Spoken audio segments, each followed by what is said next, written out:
How's it going? Welcome back to the Weather Center. I'm Roars, and we got a lot of information to cover, especially from my folks down in Kentucky. We got a very concerning and very active weather pattern on its way with these thunderstorms, strong to severe, even possibilities for tornadoes. So let's go ahead and hop into today's activities. For Kentucky, we're under a marginal risk, and that's going to be for the wind and hail threat. The tornado threat is going to be mainly centralized over the central plains. There is the enhanced and slight risk over in the plains as well. But as of right now, we're just going to cover, for this portion of this video, we're going to cover for locally, and then we'll go nationally. We always do. So, again, we do have a marginal risk of severe weather for the day. It is going to be for the damaging wind threat, as a pop-up line of convection is forecasted to make its appearance over in western Kentucky and sweep across the state over to eastern Kentucky. Watch out for the straight line damaging winds. There's also a threat for some small hail, anywhere between marble and penny-sized hail. Today's not really going to be the worst of the worst, but it's still something to be aware of, and watch out for them active warnings if they ever come out from the National Weather Service in Louisville. We got day 2 outlook. We got again, most of us are under the marginal risk of severe weather once again for tomorrow, but we do have a slight risk for it. That does include western Kentucky, that does include Mayfield, Paducah, Kentucky, and it does not include Bowling Green, Kentucky. But we do got the 2% chance of tornadoes, and we'll get into more of why we got a tornado threat tomorrow versus today when we hop into the weather models. But again, it's going to be driven with that wind and hail threat. Again, if you're west of I-65, that's where the worst of the storms for tomorrow is going to be. If you're east of the 65 corridor, it's going to be more of the generalized summertime thunderstorm. We do have a day 3 outlook. Again, it's mainly mainly focused on the central plains. That's where the highest risk is going to be. But for western Kentucky, there is a marginal risk. It does include Mayfield and Paducah. We could see an extension on this, as well as this is the day 3 outlook. The most concerning of all the convective outlooks is going to be on Sunday, as we do have a large 30% chance on the day 4 outlook. And if you were keeping an eye on the SPC yesterday, we had a 30% chance on a day 4, 5, and 6 outlook. So, and again, this does include Bowling Green, Kentucky, Louisville, Kentucky, Evansville, Indiana, Owensboro, Kentucky, and Paducah in Kentucky. We ain't able to dive in to the specifics on that based on the NAM and in depth on the GFS model. It's something that we have to keep an eye on, as there is the threat for the squall line that is going to be the main threat for the damaging winds, but you also got the threat for supercells, as well as we do have a lot of updraft in the wind shear. We could see a few tornadoes as well. We could see a upgrade on this to a moderate risk. This is the most concerning of the days. I'll be keeping an eye on that, giving you updates for the next couple of days until the day of.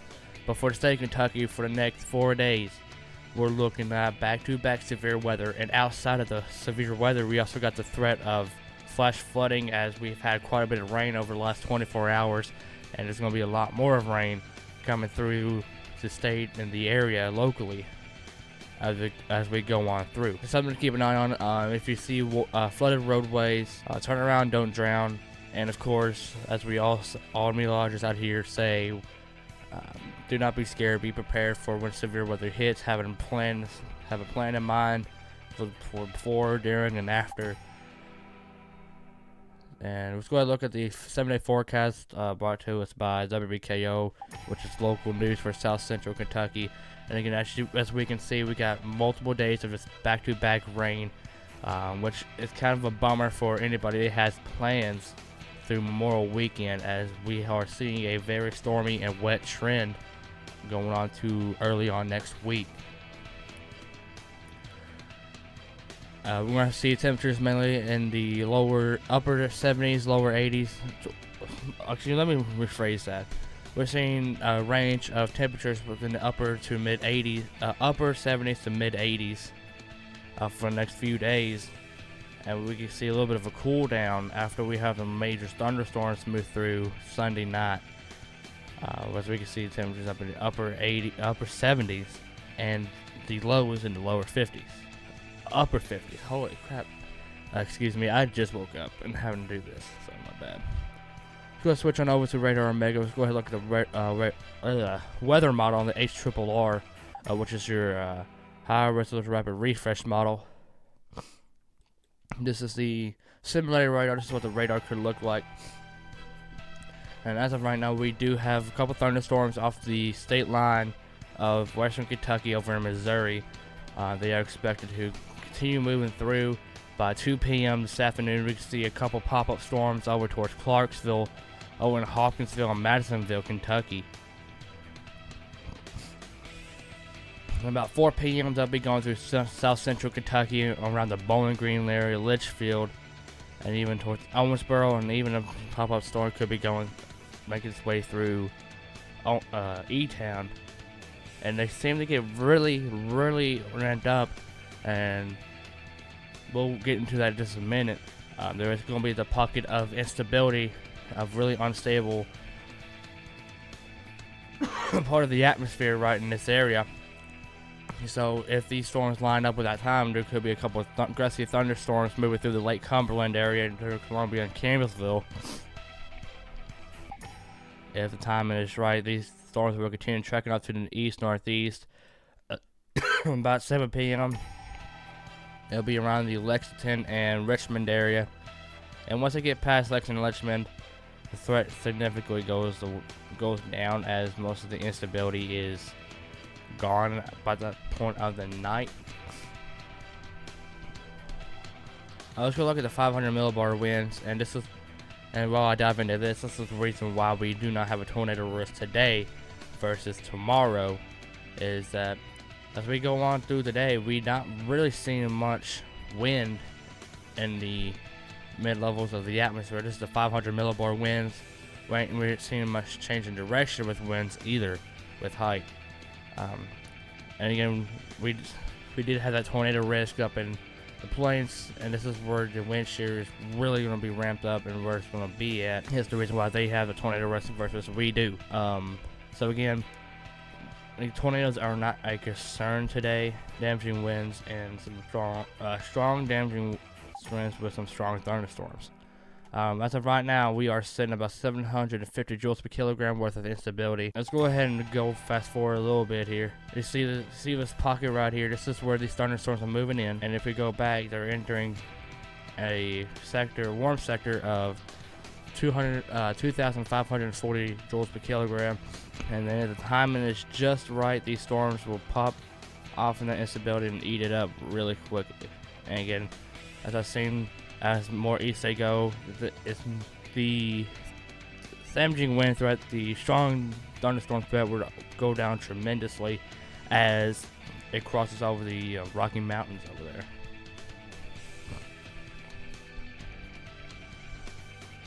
Let's go ahead and look at the NAM 3 kilometer model.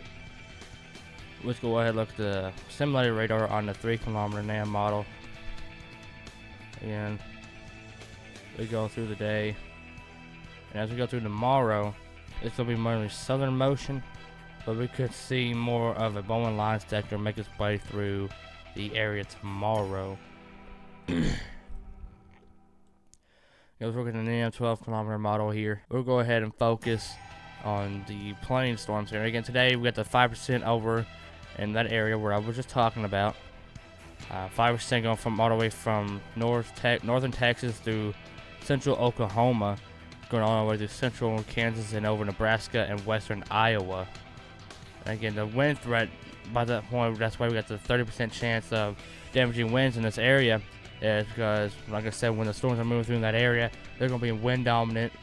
The damaging wind threat would definitely take over the tornado threat, that is for sure. And then we also got the chances for significant damaging hail. Tomorrow, again, gonna be mainly the same areas. And then over central Oklahoma on Saturday, excuse me. We do got an enhanced risk of severe weather, possibility for some supercells, and possibly of some tornadoes as well. And again, we can't dive into the specifics on that just quite yet. But again, we'll be keeping an eye on that as well. So that is all the weather on the local and national level. If that is the future plans. Let's go ahead and look at the current radar. And as of right now, up to the state line of Kentucky, we do have some strong thunderstorms with some gusty winds with it as well. We also got some gusty thunderstorms, and again, like I said, making its way through southeastern Arkansas as the remnants of the severe weather from last night. We do have a severe thunderstorm warning in Texas that does include Killeen, Kemper, and again, it's going to be mainly for that damaging wind and quarter-sized hail. And we also have another severe thunderstorm warning over in Maine. I believe this is Maine, right? Boston, Maine, Massachusetts. My bad. I'm so stupid. So again, for our area around here, we're mainly quiet locally. We do have some thunderstorms making its way into Williamsburg, coming out of Tennessee. That could be a little bit gusty, a gusty thunderstorm. As the rain from last night is making its way through parts of southeastern Kentucky. Locally around here in Bowling Green and stuff like that, we have just a couple of pop-up showers over towards E-Town and Litchfield. Not too significant there. Our attention today is going to be mainly over in western Kentucky right now, as we're watching this line of convection making its way into the area as daytime heating continues. The more prime our atmosphere is going to be for the possibilities for some strong to severe thunderstorms. This is the Rooars Weather Center live, and we're going to go ahead and get off here. Make sure you subscribe, have that bell for any other weather updates, and be on the lookout if we go live later on. Hopefully we don't have no internet issues like we had yesterday. And we're out of here.